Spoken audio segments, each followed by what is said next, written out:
교회를 나가고 예수 믿는 친구들을 사귀게 되었습니다. 그때 한 친구가 용기를 내서 이 찬송가를 가지고 제가 학교를 다니던 춘천시에 있는 거기 교회들 찬양제에 독창으로 나갔어요. 노래 실력은 뭐 그냥 그랬습니다. 그런데 이 찬양을 부르면서 얼마나 담대하고 얼마나 용감하게 부르는지요, 제가 감동을 했습니다. 그때 심사위원 선생님이 이렇게 얘기를 해요. 참 용기가 가상한 형제입니다. 그런데 이 찬양은 독창곡이 아니라 합창곡입니다 하고 얘기를 하더라고요. 곡을 선정을 잘못한 것 같기는 했지만은, 그러나 여러분, 제가 그 친구가 부르는 이 찬양을 들으면서 은혜를 많이 받았어요.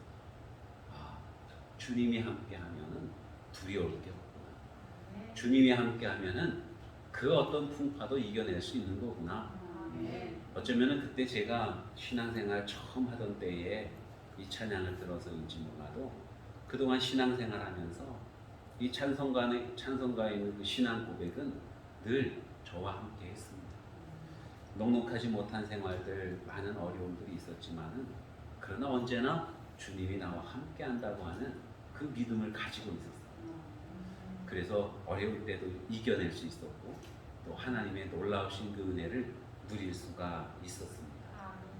여러분, 우리 모두의 그러한 신앙 고백이 되어질 수 있기를 축원합니다. 우리가 살다 보면 풍랑이 참 많아요. 다른 데는 몰라도 우리 민족은 참 풍랑이 많은 민족이었고, 또 국가적으로 뿐만이 아니라 우리 개인들에게도 이러한 풍랑들이 많이 있습니다. 때로는 가정에 풍파가 있을 때가 있고, 때로는 사회적으로 풍파가 있을 때도 있습니다. 때로는 내 몸에, 내 몸과 마음에 어떤 질병이 와서 큰 풍랑을 겪어야 될 때도 있다고 하는 거예요. 여러분, 이런 풍랑이 오면은 눈앞이 캄캄하죠. 앞이 안 보입니다. 너무너무 힘든 거예요. 그런가 하면은 자연재해로 인해서 풍랑이 올 때도 있습니다. 태풍이 온다든가 지진이 일어난다든가 아니면 화산이 폭발한다든가. 요즘은 보면은 중국에 큰 비가 많이 내렸다고 합니다. 그래서 인구 1000만이 넘는 도시가 다 물에 잠기고, 또 지하도도 잠기고 지하철도 잠기고, 그래서 많은 인명피해를 났다고 그렇게 전해지기도 합니다. 여러분, 이런 어려움들이 올 때, 고난이 올 때에, 풍랑이 올 때에, 그러면 우리 어떻게 대처해야 될까요? 어떤 마음을 가지고 있어야 될까요? 우리 그리스도인들은 어떤 자세를 가지고 이러한 풍랑들을 대해야 하는가 하는 것입니다. 어떤 분이 그런 말을 해요. 우리에게 위기가 오면은, 어떤 사람에게는 그것이 정말로 위기이지만은, 그러나 그리스도인들에게는 위험하기는 하지만 다시 일어설 수 있는, 새로워질 수 있는 기회다, 이렇게 이야기를 합니다. 정말로 그 말이 맞는 것 같아요. 하나님께서는 우리에게 복을 주시는데 그냥 평탄하게 복을 주시는 게 아니라, 때로는 시험을 통해서, 때로는 위기를 통해서 우리에게 복을 주신다고 하는 것입니다.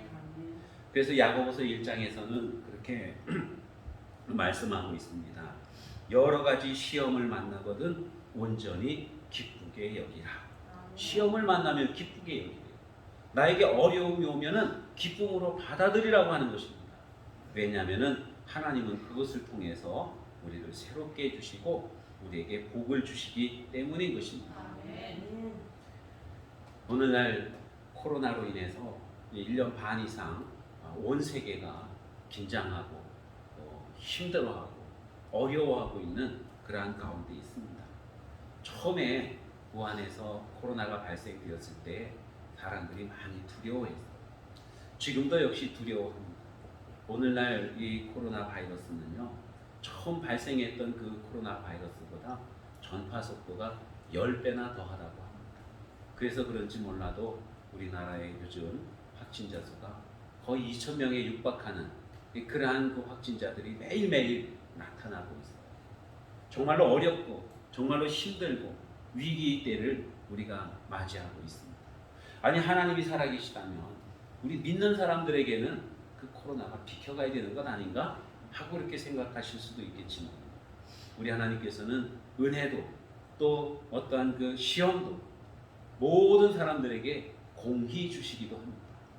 하늘에 해가 떠 있을 때 그 해가 어떤 사람에게는 비춰지고 어떤 사람에게는 안 비춰지고 그러한 것이 아니라 선인과 악인 모두에게 골고루 비춰준다는 거예요.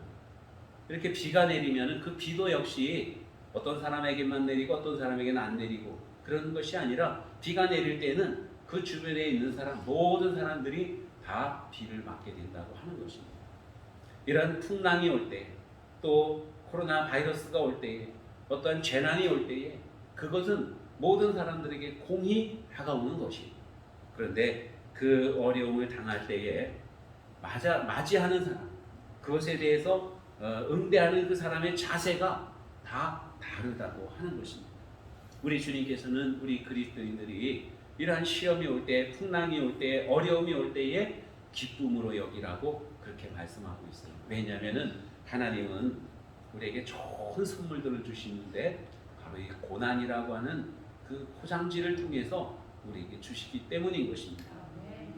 같은 상황, 같은 현상 속에 있지만 우리 그리스도인들은 다른 사람들과는 다른 그러한 상황 속에서 이 고난을 맞이하게 됩니다. 그리고 이겨내게 된다는 것이죠. 모든 사람들에게 공히 내려주시는 그러한 현상이지만은, 그러나 특별히 하나님의 자녀들에게는 특별한 은총을 베풀어 주시는 줄로 믿습니다. 하나님은 우리에게 말씀을 주셨어요. 여러분, 이 말씀은 우리 인생의 방향을 바르게 잡는 나침반과도 같습니다. 어디가 북쪽인지 어디가 동쪽인지, 어디가 서쪽이고 어디가 남쪽인지 방향을 분간할 수 있게 해줘요. 어디로 가야 살 길인지, 어디로 가면은 멸망하는 길인지 그것을 알려주는 나침반, 그것을 하나님께서 우리에게 주셨다고 하는 것입니다. 풍랑이 오고 고난이 올 때에 어느 방향으로 가야 될지를 주님께서 우리에게 알려주신다고 하는 것입니다. 그것이 바로 하나님의 말씀입니다. 시편 119편 105절 말씀에 그렇게 말씀합니다. 주의 말씀은 내 발의 등이요 내 길의 빛이니이다. 내 발의 등, 내 발 앞에 등불이 켜져 있는 거예요. 그래서 내 발이 다음에 어디로 가야 될지를 알게 하는 것이 바로 하나님의 말씀이라는 것입니다. 길을 어느 길로 가야 생명의 길이고 어느 길로 가면은 멸망의 길인지를 알려주는 것이 바로 하나님의 말씀이라고 그렇게 말씀하고 있어요. 하나님은 그 말씀을 우리에게 주셨습니다. 풍랑이 오고 어려움이 오고 고난이 올 때에 어느 길로 가야 되는지를 주님은 말씀을 통해 우리에게 일러주십니다. 그런가 하면은 여러분, 그리스도인들에게는 하나님께서 남다른 이성을 주셨어요. 이성이라고 하는 것은 생각하고 판단하고 계획하고 추진하고 하는 그 능력을 말합니다. 하나님께서는 우리 그리스도인들에게 그것을 주셨다는 거예요. 사람들이 다 이성을 가지고 있어요. 안 믿는 사람이나 믿는 사람이나 다 이성을 가지고 있는데, 특별히 하나님께서는 우리에게 지혜를 주시고 명철을 주신다고 그렇게 말씀합니다. 잠언 2장 6절에 보면은 대저 여호와는 지혜를 주시며 지식과 명철을 그 입에서 내심이며, 하나님께서 우리에게 지혜를 주신다는 거예요. 이 위기를 어떻게 극복해 나갈지, 이 어려움 속에서 어떻게 하나님의 뜻 가운데 살아갈지 하는 것들을 알게 하는, 그리고 그것을 추진하는 능력을 하나님께서 저와 여러분에게 주신 줄로 믿습니다. 이 위기 때에 정말 하나님이 주시는 올바른 생각들을 가지고 위기를 잘 이겨나가는 저와 여러분 되시기를 바랍니다. 우리나라가 옛날에는 지금부터 한 100년 전, 그 150년 전 이때는 굉장히 못 살았습니다. 가난했고 배우지를 못했고 많이 힘들었어요.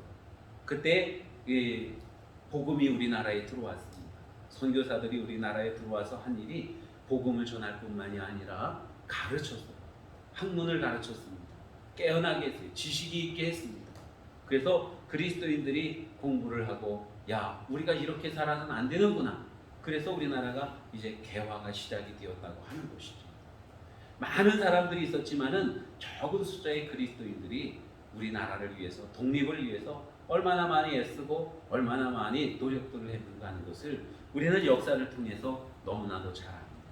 하나님께서 바로 우리에게 올바른 이성을 주셨기 때문에 남다른 이성, 남다른 깨달음을 우리에게 주셨기 때문에 그러한 일들이 이루어질 수가 있었다고 하는 것입니다.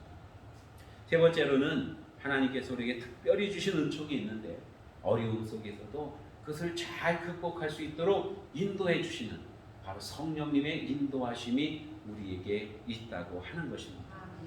갈라디아서 1장 18절에 보면 너희가 만일 성령의 인도하시는 바가 되면 율법 아래에 있지 아니하리라 이렇게 말씀합니다. 여러분 여기서 율법이라고 하는 것은요 인과 응보를 말합니다. 고난이 오면은 고난을 당할 수밖에 없다는 것을 의미합니다. 어려움이 오면은 모든 사람들이 다 어려워진다는 것을 의미해요. 질병이 오면은 모든 사람들이 다 질병에 걸린다는 것을 의미합니다. 그것이 율법이에요. 그런데 성령의 인도하시는 바가 되면 그 율법 아래 있지 아니하다 이렇게 말씀합니다. 성령의 인도하신 바가 되면 자연현상을 극복하고 하나님의 인도하심을 따라 놀라운 영적인 경험들을 할 수 있다고 주님이 말씀하고 있는 거예요. 하나님께서 이와 같이 우리에게 특별한 은총을 주셨습니다. 갈 바를 알게 해주셨어요. 그리고 우리에게 올바른 생각을 할 수 있도록 이성을 주셨습니다. 그리고는 성령님이 늘 인도하셔요. 여러분 고난이 와도 어려움이 와도 풍랑이 몰아쳐도 결코 두려워하지 마시기를 바랍니다. 오늘 주님께서 우리에게 주신 말씀은 갈릴리 바다에서 일어난 그러한 사건입니다. 갈릴리 바다는 이스라엘 북쪽에 있는 큰 호수예요. 호수인데 이 호수가 워낙 크다 보니까 사람들이 바다라고 그렇게 표현을 하기도 합니다. 폭이 한 10km 정도 되고 길이가 한 20km 정도 되어지는 그러한 호수인데요. 여러분이 갈릴리 바닷가에 다 앉아 있으면은 너무 좋습니다. 평안하고 예수님의 그 발자취가 기억이 나기도 하고 그래요. 얼마 전에 목사님들하고 강화도에 갔습니다. 강화도 동막해수욕장 조금만 지나가면은 그 바닷가에 카페가 하나 있는데 그 카페 이름이 갈릴리예요. 처음에 갔을 때는 여기 왜 갈릴리라고 지었을까? 보니까 장로님이 운영하시는 그러한 카페더라고요. 근데 갈릴리라고 그래서 그냥 성경 속에 나와 있는 지명 이름을 딴 것이구나 하고 이렇게 생각을 했어요. 그런데 지난주에 한번 가봤습니다. 갔더니만은 물이 만조가 되어서 바로 그 밑에까지 바닷물이 들어오는 거예요. 그 테라스에 앉아서 이렇게 바다를 보니까 그 옛날 이스라엘 성지순례 갔을 때 갈릴리 바다가 보이는 거예요. 그전에는 갯벌만 쭉 있어서 이게 갈릴리라는 게 전혀 연상이 되질 않았었는데 물이 꽉 들어차니까 갈릴리 바닷가에 앉아 있는 것 같더라고요. 여러분이 갈릴리 바다는 이스라엘 사람들에게 또 예수님에게 큰 의미가 있는 그러한 바다이기도 하죠. 평상시에는 이 바다가 잔잔합니다. 그런데 이 갈릴리 바다가 있는 그 지역은 주변에는 한쪽에는 거의 사막 같은 그러한 평지이고 한쪽은 아주 높은 고원지대, 골란 고원이라고 하는 그러한 지대가 있습니다. 기온차가 심하고 고저차가 심하고 그렇기 때문에 가끔가다 돌풍이 불어오는 거예요. 바람이 한번 휘몰아치면은 높은 파도가 일게 되어지고 작은 배들은 마치 낙엽처럼 떠다니는 낙엽처럼 흔들리고 뒤집어질 위험도 있게 되어진다고 하는 것입니다. 마침 예수님께서 제자들에게 우리가 배를 타고 바다 건너편으로 가자 말씀하셨습니다. 제자들과 함께 배에 올랐어요. 이 배는 그리 큰 배는 아닙니다. 한 15명 정도 탈 수 있는 아마도 그러한 배였던 것 같아요. 그 제자들과 예수님이 배를 타고 바다 한가운데쯤 왔는데 예수님은 고단하신지 주무시고 계십니다. 그런데 갑자기 돌풍이 불어오는 거예요. 갑자기 거센 바람, 광풍이 불어오면서 이 배가 뒤집힐 것 같습니다. 물결이 높이 치면서 물들이 배 고물 위로 올라오는 거예요. 배가 잠길 것만 같아요. 그러니까 제자들이 두려움에 휩싸이게 됩니다. 여러분, 예수님은 원래 목수 출신이시죠. 예수님의 제자들 중에 많은 사람들은 어부 출신입니다. 갈릴리 바다에서 잔뼈가 굵은 그러한 사람들입니다. 그들은 잘 알고 있을 것입니다. 이러한 풍랑이 불어치면은 우리가 바다에 있을 게 아닙니다. 바다에 나오지 말았어야 되는 거예요.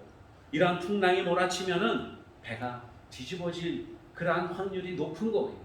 그러니까 이 제자들은 너무너무 두렵습니다. 야, 이제 우리가 다 빠져 죽게 생겼구나. 이런 바람이 불면은 우리 이 배는 너무나도 작아서 견딜 수가 없어. 열심히 노력을 하지만 여러분 되지 않아요. 그래서 예수님을 흔들어 깨웁니다. 예수님 큰일 났습니다. 우리가 다 죽게 생겼습니다. 광풍이 불어와서 배가 뒤집힐 것만 같아요. 어찌 주무시기만 합니까? 일어나서 좀 어떻게 좀 해보시지요 하고 예수님께 그렇게 말씀을 드리는 거예요. 그때 예수님께서 이 바다를 명해서 잠잠하게 하십니다. 파도야 잠잠하라. 바람아 멈추어라. 예수님이 말씀하시니까 바다가 잠잠해져. 그리고는 제자들에게 말씀하십니다. 뭐라고 말씀하실까요? 얘들아, 바람 부는데 고생 많았지? 이제 괜찮아. 안심해. 이렇게 말씀하셨을까요? 보통 사람이라면 아마 그렇게 말씀하셨을 거예요. 그런데 예수님은 제자들에게 대뜸 이렇게 말씀하십니다. 너희의 믿음이 어디 있느냐? 하고는 책망적으로 말씀하십니다. 여러분, 제자들의 믿음이 어디 있어요? 지금 제자들이 믿음이 있습니까? 믿음이 없습니다.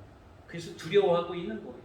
아니, 그 배에 다른 분도 아닌 예수님이 타셨는데 뭐가 두렵겠습니까? 여러분은 어떻습니까? 여러분의 일상 가운데 주님이 함께하면 어떠한 위협도 어떠한 풍랑도 이겨낼 수 있다고, 극복되어질 수 있다고 그렇게 믿으십니까? 어떤 목사님이요, 성도분들하고 함께 성지순례 여행을 가셨다고 합니다. 성지순례 여행을 갔는데 비행기를 타고 가잖아요. 비행기를 타고 우리나라에서 뜨면은 한 10시간 이상 이스라엘을 갑니다. 가다가 보면은 난기류가 있어요. 그냥 어떤 때 비행기가 잘 가다가 막 흔들리고 갑자기 몇십 메타를 아래로 쭉 가라앉기도 하고 그럽니다. 그러면은 비행기에서 삑삑삑삑 소리가 나면서 안전벨트를 매라는 그러한 그 메시지가 뜨고 막 그래요. 사람들이 막 놀래고 막 그러는데 목사님이 보니까 자기 교회 성도들은 하나도 놀래는 기색이 없는 거예요. 그래서 그분들에게, 성도님들에게 물어봤답니다. 아니, 권사님 무섭지 않으세요? 그랬더니 사람들이 다 하는 말이, 아유, 이 비행기에 목사님이 타고 가시는데 무슨 걱정이 있어요? 하고는 그렇게 이야기를 하더래요. 정말로 좋은 믿음이죠. 목사님만 타도 그 배는 결코 추락하지 않을 거라는 믿음이 있는 거예요. 그런데 지금 제자들은 어떻습니까? 그 배에 누가 타고 있어요? 예수님이 타고 계시는데 이 배가 가라앉으면 어떡하나? 뒤집어지면 어떡하나? 두려워서 떨고 무서워서 떨고 부르짖고 그러고 있다고 하는 것입니다. 여러분, 우리가 가만히 생각해 보면 참 제자들이 어때요? 한심하죠. 한심해요. 아니, 배에 예수님이 타고 계시는데 그 예수님이 어떤 분인데? 여러분, 이 말씀하기 전에 우리는 그 전에 있었던 그 일들을 한번 생각해 볼 필요가 있습니다. 6장에 보면 예수님께서 제자들을 이제 부르신 다음에 가르치십니다. 말씀으로 가르치셔요. 천국 복음을 선포하십니다. 그리고 여러 가지 교훈의 말씀들을 주셨어요.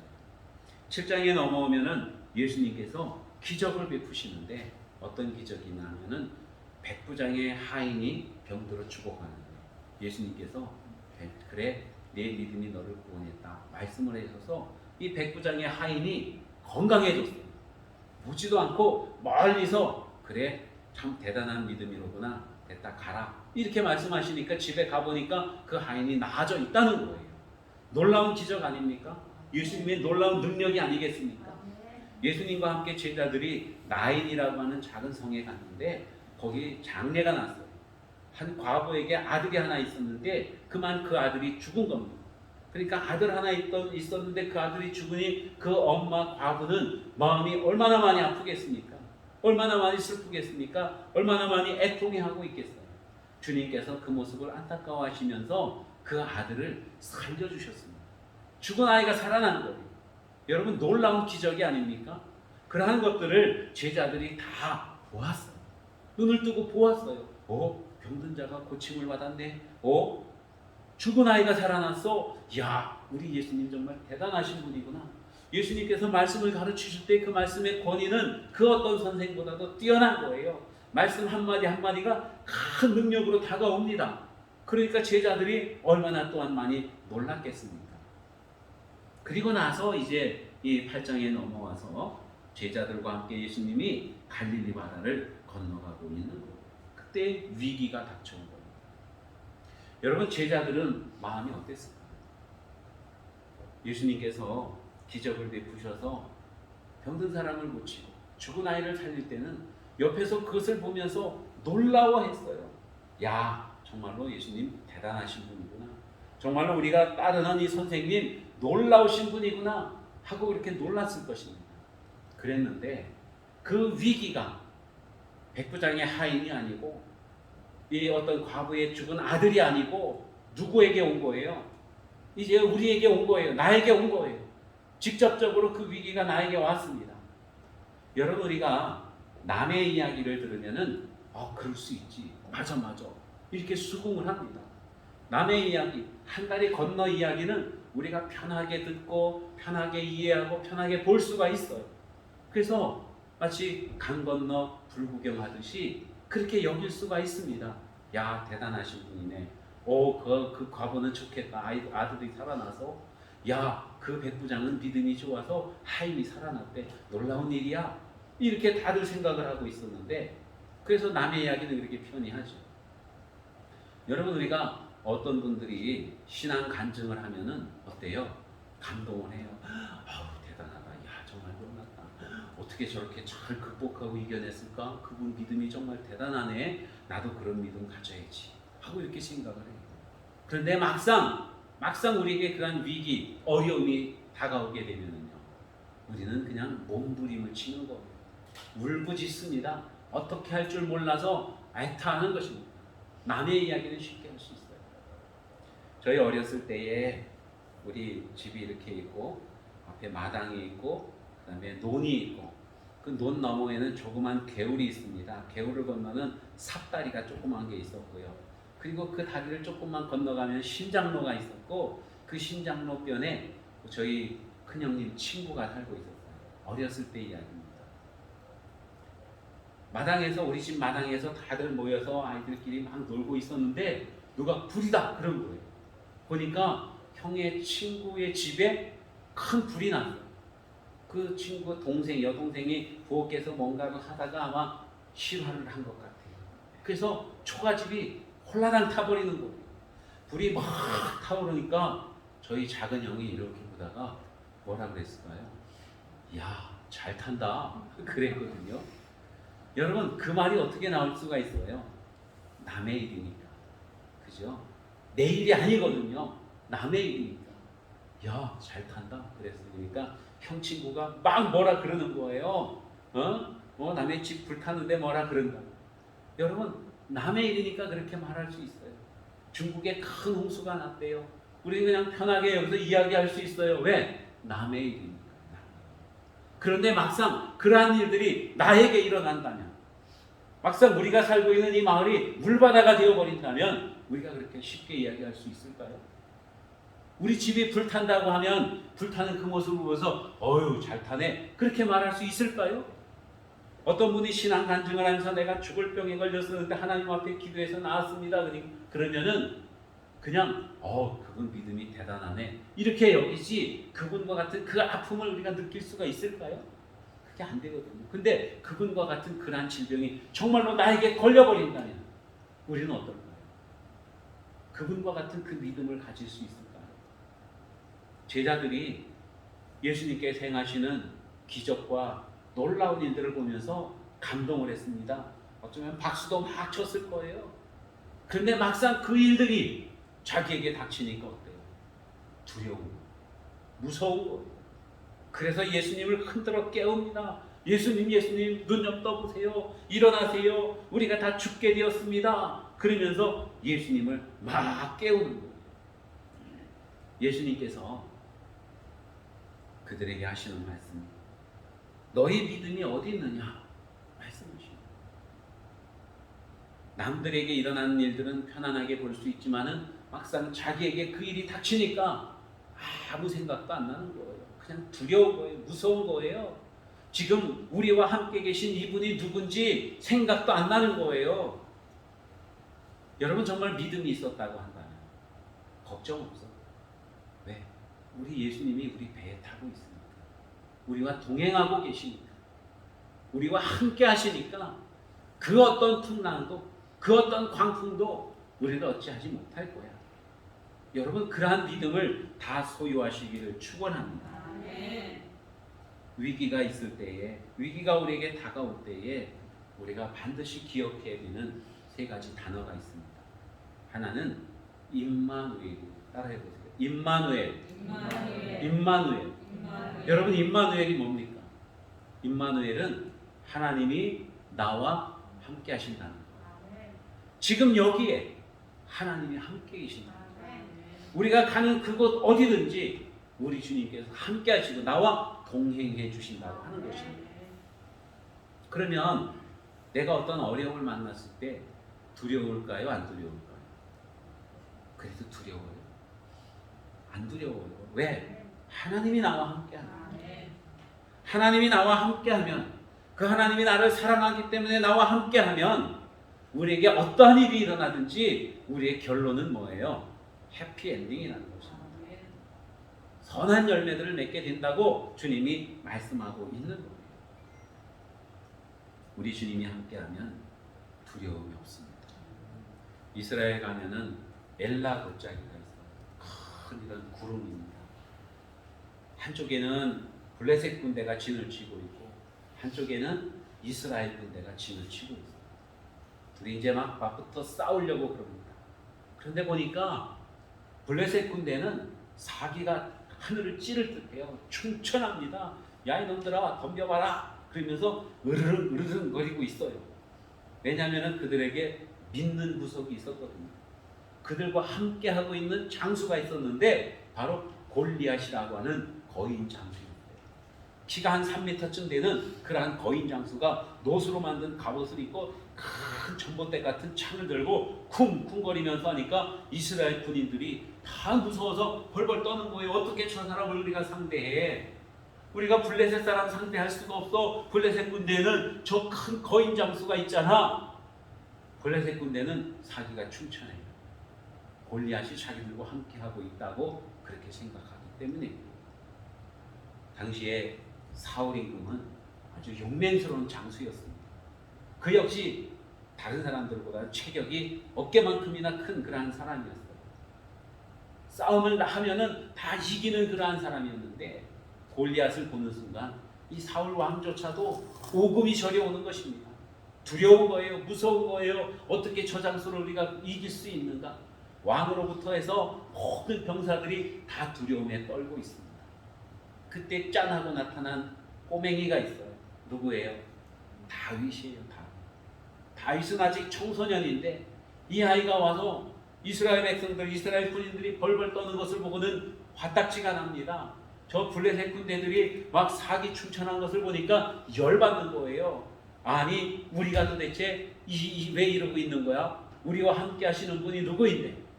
여러분 다윗은요 두렵지 않았어요. 떨지 않았어요.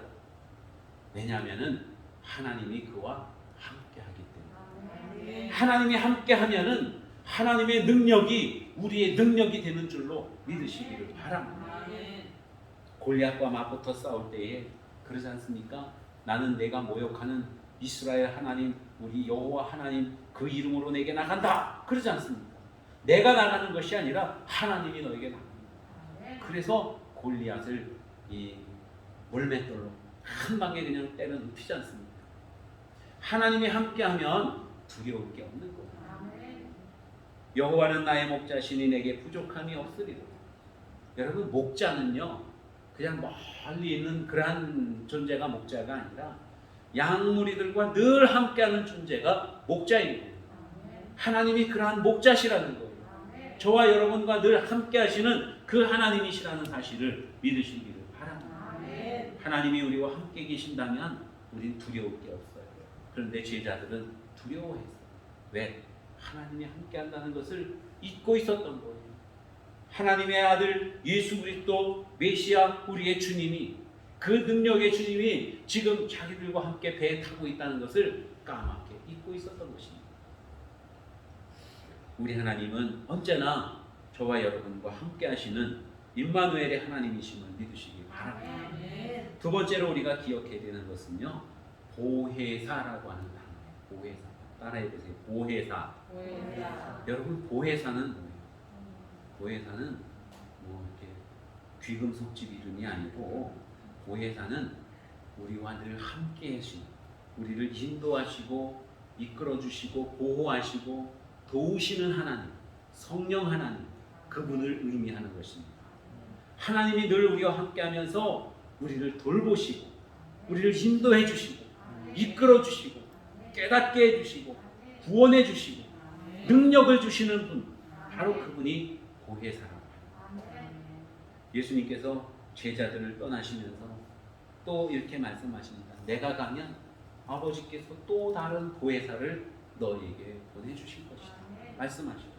그 또 다른 보혜사가, 첫 번째 보혜사는 바로 예수님이셔요. 또 다른 보혜사는 성령 하나님을 의미합니다.